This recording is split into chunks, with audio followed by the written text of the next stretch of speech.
Good day, everyone, and let's quickly talk about Atiku Abubakar. And as we all know, in Nigeria, very few politicians have stayed consistent, persistent, controversial, and even as relevant as Atiku Abubakar. He rose from being a custom officer to become a vice president, and even so many presidential bids over the years. So the first thing to know is that Atiku Abubakar was actually born on November 25th, 1946.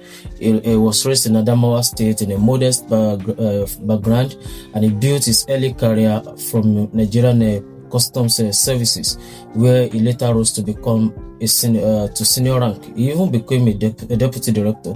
So, but beyond politics, he also became a successful businessman, and he funded. He is the main founder of the American University of Nigeria, and with that, he has been able to show his strong interest in education. So, talking about his political journey, Atiku's political journey began under the influence of Sheikh Musa Yar'Adua's political network. So, Atiku actually rose to national prominence in 1999 when he became the vice president under former President Olusegun Obasanjo. He deputized Obasanjo in 1999, and ever since then, Atiku has contested severally for presidential seats in 2007, in 2011, in 2015, 2019, as well as in 2023. So, and this has made him one of the most consistent figures in Nigeria's politics. And I must tell you that he contested on several political platforms, from AC to PDP to APC to PDP, then back to the ADC now. And let's talk about his achievements as vice president. As the vice president of Nigeria under President Olusegun Obasanjo, he actually led the Nigeria's privatization program. So he chaired the National Council on Privatization.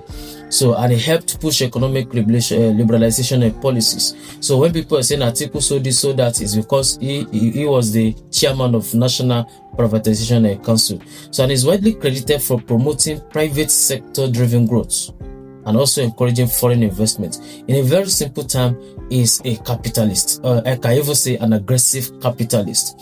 And his former boss, President Olusegun Obasanjo, described him as energetic, experienced, and business-minded. But that was then. Their relationship became sour.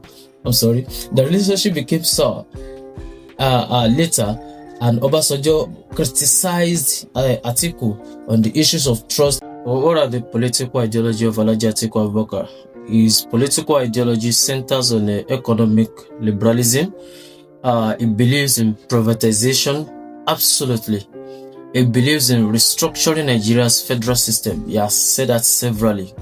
You know, he's a politician actually. He also believes in strong private sector participation. As a capitalist, once you believe in liberalization, you believe in private sector. That's just it. So, and he believes that Nigeria's growth depends more on the market rather than government control. That is his own belief, his own political ideology. That's exactly what he believes in. That's why I called him an aggressive capitalist, just like the current president. So, and there are also the cases of corruption allegations and controversies surrounding Atiku Abubakar, and his profile can never be complete. You cannot be telling Nigerians about his profile without talking or addressing his controversies and corruption allegations. And he has faced several corruption allegations, as I've said, and it's included the PTDF fund controversy during his time as vice president. That's the Petroleum Trust Fund. It's also controversial to the links of a U.S. bribery case involving one Congressman, William Jefferson. There's also reports of suspicious financial transactions that were flagged by the U.S. authorities. That's all those allegations, allegedly. And however, we also need to know that Atiku Abubakar has never been convicted of corruption cases in Nigeria or in any foreign country. That's why I said those were allegations, because he has never been convicted. And most of these issues that I mentioned remained politically, and they remained allegations, and they often come to play. They often arises during political campaign.